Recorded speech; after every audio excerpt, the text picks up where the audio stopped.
1988 July മാസം 19 18 വയസ്സുള്ള അഡീനയും ഭർത്താവ് ജെ ഡിക്സണും അലാസ്കയിലുള്ള ആങ്കറേജ് എന്ന സിറ്റിയിലാണ് താമസിക്കുന്നത്. വർഷങ്ങളായി പരസ്പരം അറിയാമെങ്കിലും അവർ അടുത്തിടെയാണ് വിവാഹിതരായത്. വിവാഹം കഴിഞ്ഞ് ഒരു മാസം മാത്രമേ ആയുള്ളൂ. അലാസ്കയിൽ താമസിച്ചിരുന്ന ജെയ് പ്ലേസർ മൈനിങ് ജോലിയായിരുന്നു ചെയ്തിരുന്നത്. അതായത് നദീതടങ്ങളിൽ സ്വർണം തിരയുക. അങ്ങനെ അവിടെ സ്വർണം കണ്ടെത്തിയാൽ അത് അവരുടേതാണ്. ഇങ്ങനെ അദ്ദേഹത്തിന്റെ ജീവിതത്തിൽ അഡീനയും വന്നതിന് ശേഷം അവളും ഈയൊരു ജോലി ഒരു ഹോബിയായി ചെയ്യാൻ തുടങ്ങി. അങ്ങനെ 1988 ജൂലൈ മാസം 18 അവർ ആങ്കറേജിലെ കുക്ക് ഇൻലെറ്റിൽ സ്വർണം ഖനനം ചെയ്യാനായി പോയി. വളരെ മനോഹരമായ ഈ കുക്ക് ഇൻലെറ്റ് എന്ന സ്ഥലം കാണാൻ എത്രത്തോളം മനോഹരമാണോ അത്രത്തോളം തന്നെ അപകടവും ഒളിഞ്ഞിരിക്കും. അങ്ങനെ അവിടെ ചെന്ന അവർക്ക് അടുത്ത് സംഭവിച്ച കാര്യം ഇത് കേട്ടാൽ തീർച്ചയായും നിങ്ങൾക്ക് വിശ്വസിക്കാൻ അല്പം ബുദ്ധിമുട്ടായിരിക്കും. അതുപോലെ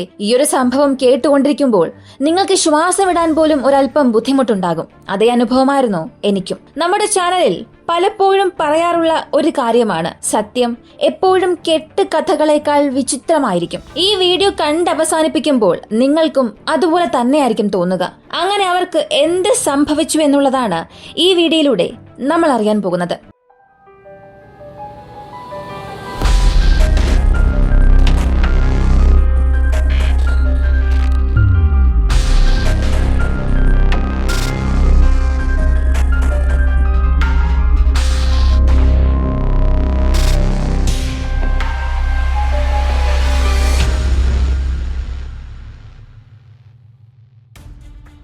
സ്വർണം തേടി കണ്ടുപിടിച്ച് അത് എടുത്തുകൊണ്ടിരുന്ന ജെയ്ക്ക് കുക്ക് ഇൻലെറ്റിലെ ഒരു പ്രത്യേക സ്ഥലത്ത് സ്വർണം ഉണ്ട് എന്നുള്ള ഒരു വിവരം ലഭിച്ചു. ഉടൻ തന്നെ ജെയ്, അഡീന രണ്ടുപേരും അവിടെ പോകാൻ പദ്ധതിയിട്ടു. യഥാർത്ഥത്തിൽ ഇവർ പോകുന്ന ആ ഒരു വഴി അത് എങ്ങനെയാണെന്ന് അറിയണ്ടേ? അവർ ആ പോകുന്ന വഴിയിൽ ഒരു സമുദ്രമുണ്ട്. അവർക്ക് അത് നേരെ കടക്കാൻ കഴിയില്ല. അങ്ങനെ അവർ റോഡിന്റെ അരികിലൂടെ ചെന്ന് കറങ്ങി പോകേണ്ടതായി വരും. ഈ ഇടയിലുള്ള സമുദ്രത്തെയാണ് കുക്ക് ഇൻലെറ്റ് എന്ന് വിളിക്കുന്നത്. പക്ഷെ ജെയ്ക്ക് അതുവഴി പോകാൻ ഒരു കുറുക്ക് വഴി അറിയാം.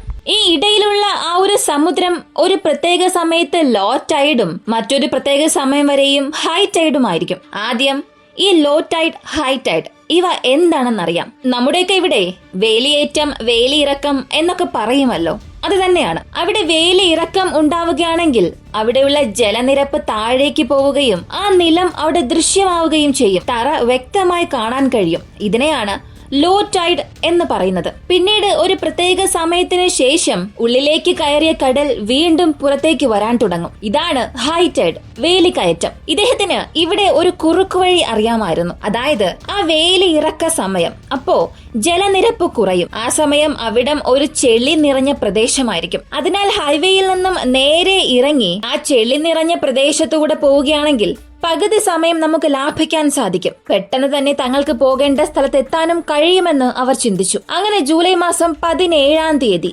അതായത് സ്വർണം എടുക്കാൻ പോകുന്നതിന് തലേ ദിവസം നാളെ എപ്പോഴാണ് വേലിയിറക്കം ഉണ്ടാകുന്നത് എന്ന സമയം പരിശോധിച്ചു. അപ്പോ വേലിയിറക്കം രാവിലെയാണെന്ന് കണ്ടെത്തി. അതിനാൽ യാത്രയ്ക്ക് ആവശ്യമായ എല്ലാ സാധനങ്ങളും അദ്ദേഹം സന്തോഷത്തോടുകൂടി പാക്ക് ചെയ്തു വെച്ചു. പിറ്റേന്ന് രാവിലെ അദ്ദേഹം ജീപ്പ് എടുത്ത് കുക്ക് ഇൻലെറ്റിനെ നോക്കി പോകാൻ തുടങ്ങി. അങ്ങനെ അവർ ചിന്തിച്ചതുപോലെ ആ ഹൈവേ എത്തി. ആ ഒരു പ്രത്യേക സ്ഥലവും എത്തി. അതെ, ആ സമയത്ത് വേലി ഇറക്കമായിരുന്നു. അങ്ങനെ അദ്ദേഹം ഹൈവേയിൽ നിന്നും ഇറങ്ങി കുക്ക് ഇൻലെറ്റിലൂടെ പോകാൻ തുടങ്ങി. ആദ്യം അത് മണ്ണ് നിറഞ്ഞ ഒരു റോഡ് പോലെ തോന്നി, വളരെ നന്നായിരുന്നു. പക്ഷെ അങ്ങനെ മുന്നോട്ട് പോകുന്തോറും അത് ചെള്ളി നിറഞ്ഞ ഒരു പ്രദേശമായി മാറാൻ തുടങ്ങി. പോരാത്തതിന് അവർ പോകുന്ന വഴിയിൽ ധാരാളം മുന്നറിയിപ്പ് ബോർഡുകൾ ഉണ്ടായിരുന്നു.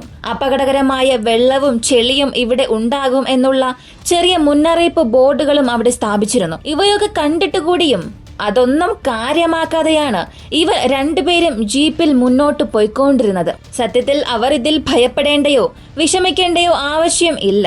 കാരണം ജയ് ഇത് ധാരാളം സമയം ചെയ്തിട്ടുണ്ട്. ഇദ്ദേഹത്തിന് ഇതിൽ ധാരാളം പരിചയവുമുണ്ട്. അതുകൊണ്ട് അഡിയാനയും വിഷമിക്കാതെ ഭയപ്പെടാതെ പോകുന്ന സ്ഥലങ്ങളിലെ പ്രകൃതി ദൃശ്യങ്ങൾ ആസ്വദിച്ചുകൊണ്ട് ജീപ്പിൽ ഇരുന്നു. അങ്ങനെ ഒരു പ്രത്യേക സ്ഥലത്തെത്തിയപ്പോൾ ജീപ്പ് പെട്ടെന്ന് ചെളിയിൽ കുടുങ്ങി. രണ്ടുപേരും പെട്ടെന്ന് ഞെട്ടിപ്പോയി. അഡിയാന ജീപ്പിൽ നിന്നും ഇറങ്ങി ജീപ്പ് തള്ളാനായി പുറകിലേക്ക് പോയി. അവൾ പൂർണ്ണ ശക്തിയോടെ ജീപ്പ് തള്ളാൻ തുടങ്ങി. അതേസമയം ജയ് ജീപ്പിനുള്ളിലെ ആക്സിലറേറ്റർ അമർത്തുകയായിരുന്നു. അങ്ങനെ ജീപ്പ് ചെളിയിൽ നിന്നും പുറത്തേക്കിറങ്ങി മുന്നോട്ട് നീങ്ങി. ജീപ്പിനുള്ളിൽ ഉണ്ടായിരുന്ന ജയ് പ്രശ്നമെല്ലാം അവസാനിച്ചു എന്ന് ചിന്തിച്ച് സന്തോഷിച്ചു. പക്ഷേ പ്രശ്നം അപ്പോഴാണ് ആരംഭിക്കാൻ പോകുന്നത് എന്ന് അദ്ദേഹത്തിന് അറിയില്ലായിരുന്നു. അതെ, അഡിയാന തന്റെ പൂർണ്ണ ശക്തിയുമെടുത്ത് ജീപ്പ് തള്ളുമ്പോൾ അവളുടെ 2 കാലുകളും ചെളിയിൽ കുടുങ്ങിയിരുന്നു. അങ്ങനെ അഡിയാന അവളുടെ കാലുകൾ പുറത്തേക്ക് എടുക്കാൻ ശ്രമിച്ചു. പക്ഷെ കഴിഞ്ഞില്ല. ഇപ്പൊ ജയ് ജീപ്പിൽ നിന്നും ഇറങ്ങി അവളുടെ കാലുകൾ പുറത്തേക്ക് എടുക്കാനായി ശ്രമിച്ചു. എന്നാൽ അയാളെ കൊണ്ടും അത് സാധിച്ചില്ല.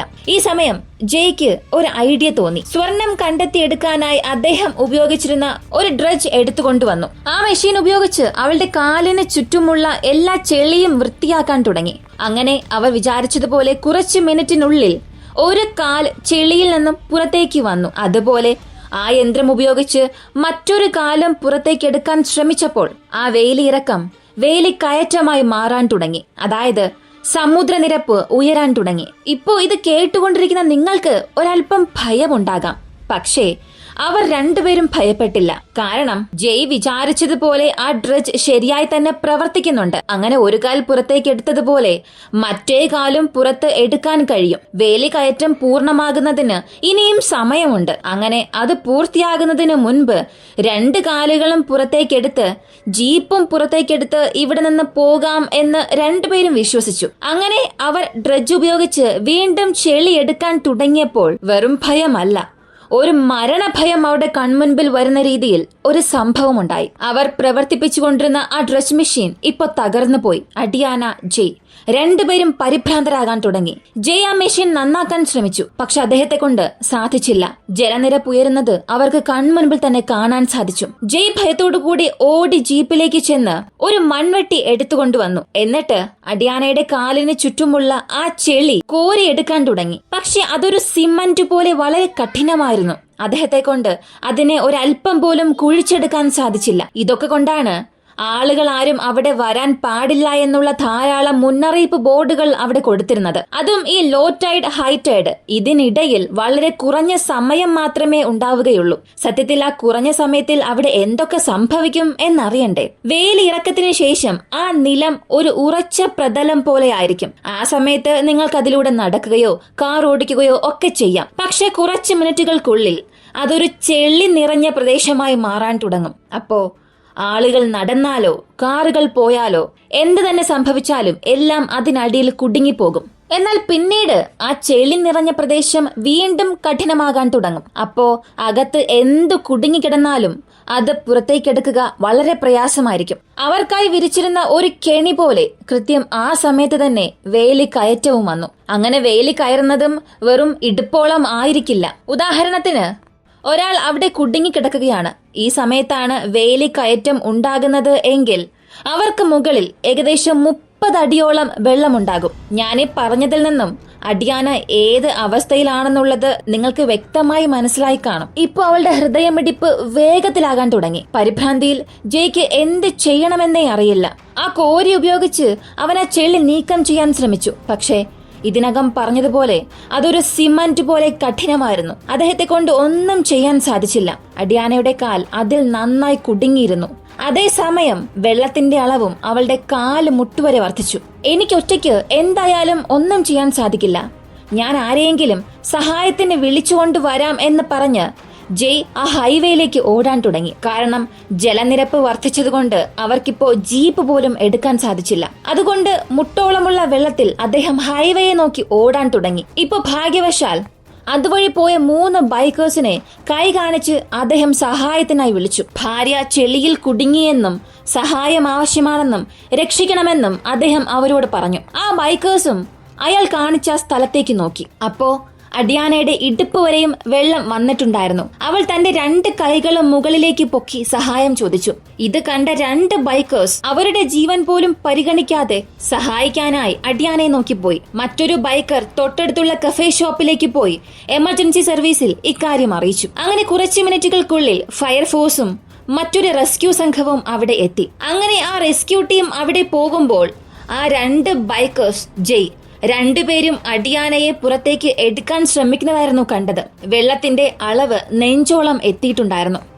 അതേസമയം അഡിയാന ഭയന്ന് നിലവിളിക്കുകയായിരുന്നു. ഇത് കണ്ട് രക്ഷാസംഘം ഒരു റബ്ബർ ട്യൂബ് എടുത്ത് അവളുടെ അടുത്തേക്ക് ഓടി. അവർ അഡിയാനയുടെ അടുത്തേക്ക് ചെന്ന്, ഭയപ്പെടണ്ട, നിങ്ങൾക്കൊന്നും സംഭവിക്കില്ല, ഞങ്ങൾ നിങ്ങളെ രക്ഷിക്കും എന്ന് പറഞ്ഞ് അവളെ ആശ്വസിപ്പിച്ചു. എന്നിട്ട് അവർ കൊണ്ടുവന്ന ആ ട്യൂബ് അഡിയാനയുടെ കയ്യിൽ നൽകി. നിങ്ങൾ ഇതിൽ ഇനി ശ്വസിച്ചാൽ മതി, കാരണം കുറച്ച് മിനിറ്റുകൾക്കുള്ളിൽ ജലനിരപ്പ് നിങ്ങളുടെ തലയ്ക്ക് മുകൾ വരെ എത്തും. ഭയത്തിന്റെ കൊടുമുടിയിലായിരുന്ന അഡിയാന അത് കയ്യിലെടുത്തു. തണുത്തുറഞ്ഞ വെള്ളത്തിൽ അവളുടെ ശരീരമെല്ലാം ഇപ്പോ വിറയ്ക്കാൻ തുടങ്ങി. രക്ഷാസംഘം അവർ കൊണ്ടുവന്ന ഉപകരണവുമായി വന്നു.